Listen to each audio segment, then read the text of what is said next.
বাংলাদেশের সম্ভাব্য জাতীয় সংসদ নির্বাচনকে সামনে রেখে ইসলামপন্থী দলগুলোকে নিজেদের সাথে রাখার জন্য বিএনপি ও জামায়াতে ইসলামীর মধ্যে রশি টানাটানি শুরু হয়েছে। চরমোনাই পীরের সাথে বিএনপি মহাসচিব মির্জা ফখরুল ইসলাম আলমগীর ও জামায়াতের আমির শফিকুর রহমানের সাক্ষাৎ রাজনৈতিক অঙ্গনে রীতিমতো আলোচনার জন্ম দিয়েছে। বিএনপি ও চরমোনাই পীর ১০ দফায় সমঝোতা ঘোষণা করলেও জামায়াত বলছে তাদের আলোচনা চলমান রয়েছে। বিএনপি স্থায়ী কমিটির সদস্য ইকবাল হাসান মাহমুদ বৈঠককে রাজনৈতিক শিষ্টাচার হিসেবে আখ্যায়িত করেছেন। এদিকে রাজনৈতিক বিশ্লেষকরা বলছেন বিএনপি ও জামায়াতের মধ্যে রশি টানাটানি নির্বাচনী রাজনীতির চর্চারই প্রাথমিক প্রস্তুতি। অধ্যাপক মোহাম্মদ ইউনূসের নেতৃত্বাধীন সরকার ৬ মাস পার করলেও নির্বাচনের সুনির্দিষ্ট তারিখ ঘোষণা হয়নি।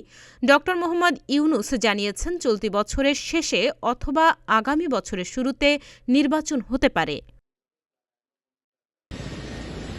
শেখ হাসিনা সরকারের পতনের পর নির্বাচনের সময়সীমা নিয়ে বিএনপি ও জামায়াতের মধ্যে দূরত্ব তৈরি হয়। বিএনপি দ্রুত নির্বাচন চাইলেও জামায়াত নির্বাচনের আগে সংস্কারকে গুরুত্ব দিয়েছে। এর ফলে দুই দলের নেতারা পরস্পরকে আক্রমণাত্মক বক্তব্য দিতে শুরু করেন। জামায়াত অন্য ধর্মভিত্তিক দলগুলোকে নিয়ে জোট গড়ার উদ্যোগ নেয়, আবার বিএনপি ধর্মভিত্তিক কয়েকটি দলের সঙ্গে নিবিড়ভাবে যোগাযোগ রাখে। জামায়াতের আমির শফিকুর রহমান ও বিএনপি মহাসচিব মির্জা ফখরুল ইসলাম আলমগীরের বৈঠক রাজনৈতিক অঙ্গনে আলোচনার জন্ম দিয়েছে। বিএনপি সংস্কার কর্মসূচি ঘোষণা করে জাতীয় সরকার গঠনের অঙ্গীকার করলেও জামায়াত ৫ই আগস্টের পর থেকে চেষ্টা তদবির শুরু করে। বিএনপি ও জামায়াতের মধ্যে রশি টানাটানি নির্বাচনী কৌশলের অংশ হিসেবে দেখছেন অনেকেই। এদিকে জামায়াতে ইসলামী, খেলাফত মজলিস, জমিয়তে উলামায়ে ও নিজামে ইসলাম সহ ইসলামপন্থী দলগুলোর সাথে ধারাবাহিক বৈঠক অব্যাহত রেখেছে।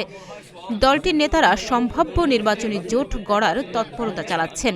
জামায়াতের মুখপাত্র মতিউর রহমান আকন্দ বলেন, ইসলামী দলগুলোর সাথে জামায়াতের আলোচনা অব্যাহত রয়েছে এবং এটি একটি দীর্ঘ প্রক্রিয়া।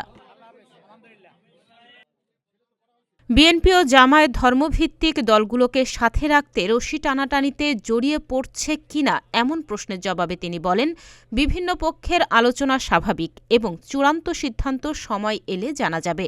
নির্বাচনকে সামনে রেখে প্রতিযোগিতার মাধ্যমে অংশগ্রহণমূলক ও প্রতিদ্বন্দ্বিতামূলক নির্বাচন হবে বলেও তিনি আশা প্রকাশ করেন।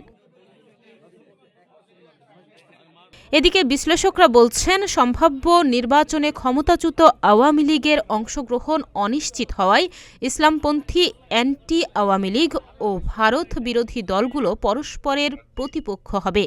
বিএনপি চিন্তা করছে ইসলামপন্থী ও ধর্মভিত্তিক দলগুলো যেন তাদের বিরুদ্ধে না যায়। অন্যদিকে আন্দোলনকারী ছাত্ররা নির্বাচনে জোটবদ্ধ হলে জামায়াতের দিকে হেলে পড়তে পারে। ধর্মভিত্তিক দলগুলোর মোর্চা ও ছাত্রদের দল গঠন বিএনপির জন্য চ্যালেঞ্জ হতে পারে। এ বিষয়ে রাজনৈতিক বিশ্লেষকরা বলছেন, ভোট এলেই ধর্ম ও জোটের গুরুত্ব বেড়ে যায় এবং এবারেও সেই তৎপরতা শুরু হয়েছে। ধর্মভিত্তিক ছোট দলগুলো বড় দলের সাথে যুক্ত হলে তাদের গুরুত্ব বাড়ে। তাহনিয়া ইয়াসমিন, প্রতিদিনের বাংলাদেশ।